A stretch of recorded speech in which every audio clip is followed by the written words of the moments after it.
ازيكم عاملين ايه؟ تعالوا مع بعض النهارده هنتعلم ازاي نعمل التزايد.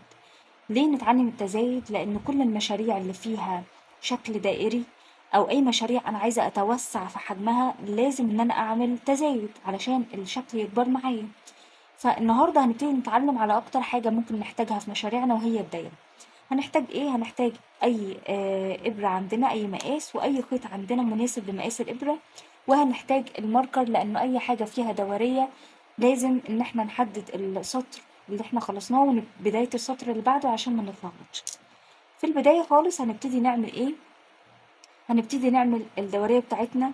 واحسن واسهل طريقه للدايره ان انا ابتدي بدايره سحريه. تمام، هبتدي بدايره سحريه وابتدي اعمل مثلا بداية ب5 غرز. انا دلوقتي بعمل غرزة لتأمين الشغل ودي لا تعتبر من الخمسة، وابتدي اعمل 5. هنعمل 1 2 3 4 5.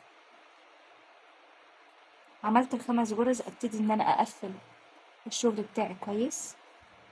تمام، ودلوقتي انا عايزة اقفل اول سطر او اول بداية للدايرة بتاعتي. هبتدي اعد، ادي 1 2 3 4 5، ودي الغرزة ال5 اللي انا هبتدي اقفل فيها بمنزلقة. هدخل تحت حرف الفي كله. تمام، عادي بتبقى الدنيا صعبة لان انا لما باجي اشتغل ببقى عايزة الشغل بتاعي يكون مظبوط. انا كده دخلت تحت حرف الفي، هبتدي اخد حلقة واطلع من الحلقة اللي على الابرة، عشان كده يبقى انا عملت المنزلقة بتاعتي وكده قفلت اول دور في الدورية. هبتدي اعمل ايه عشان ارتفع الدور اللي بعده؟ كل اللي هعمله ان انا هرتفع سلسلة وعايزة ابتدي اعمل التزايد. اول تزايد في الدايرة بنسبة كبيرة على معظم المشاريع اللي بنعملها بيبقى تزايد في كل الغرز. يعني انا عندي 5 غرز انا بادئة بيهم، فلازم الصف التاني يبقوا 10 لو التزايد او الباترون اللي عندي بيقول لي تزايد في كل الغرز. طيب هعمل ايه؟ كل اللي انا هعمله ان انا بدل ما بدخل مرة واحدة بالابرة في الغرزة هدخل مرتين، بحيث ان انا يطلع معايا في كل غرزة 2. تمام، يبقى هنبتدي احنا في غرزة الحشو ارتفعنا سلسلة علشان دي ارتفاع سطر الحشو. بعد ما ارتفعنا هبتدي ادخل في اول غرزة بعد الابرة.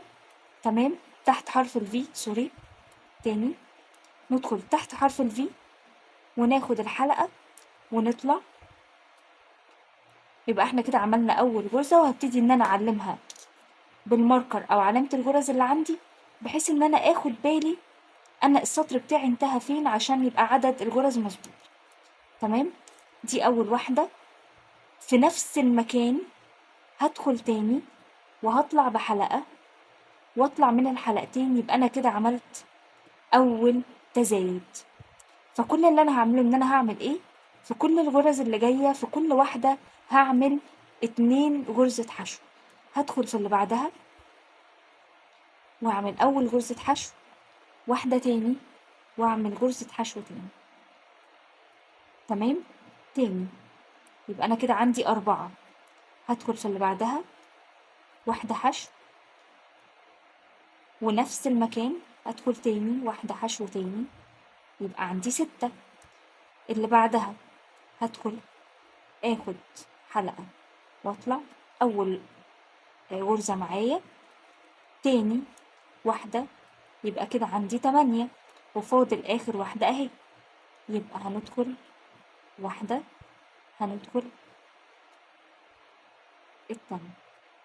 تمام، هنبتدي نعمل ايه؟ هنقفل السطر بتاعنا مكان العلامة، ان انا هشيل علامة الجرس وابتدي اقفل بمنزلقة هنا في المكان اللي انا كنت معلماه. هادخل بالخيط واطلع من الحلقتين. تمام، شايفين؟ نعمل سطر تاني. لما هاجي اعمل سطر تاني ما ينفعش اعمل تزايد في كل غرزة 2، لان هلاقي السطر عمل معايا شكل الزجزاج قدامي. فبيبقى بعد كده هبتدي اعمل ايه في السطر التاني؟ هرتفع تاني السلسلة اللي هي بتاعت غرزة الحشو، وابتدي في اول واحدة هعمل غرزة واحدة، سوري، اول واحدة هعمل غرزة واحدة، تمام، واللي بعدها هعمل تزايد. بس ما ننساش ابدا علامة الغرز، لان انا مش هاخد بالي لو عيني مش واخدة على اماكن وشكل السطر، هيتوه مني وهضطر ان انا اعيد الشغل من الاول. يبقى انا بعد ما ارتفعت سلسلة في السطر التاني وعملت هنا غرزة واحدة بس، هنا هعمل 2، واحد في نفس الغرزة، واحدة تاني، يبقى عملت 2. وهبتدي امشي بنفس النمط كده، ان انا واحدة مش تزايد وواحدة تزايد. انا بدأت بغرزة ما فيهاش تزايد وبعدين تزايد، هنا هعمل واحدة بس،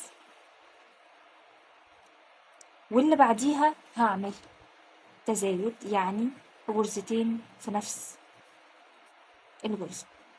ونكمل كده لاخر السطر، واحدة عادية، واحدة تزايد،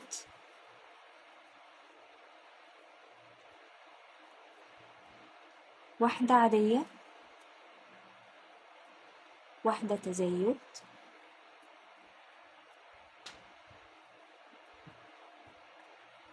واحدة عادية، واحدة تزايد. تمام. ناخد بالنا انه في النهاية بيبقى عندي دي لا يعتبر غرزة. ليه؟ لان هي طالع منها اول واحدة احنا اشتغلناها.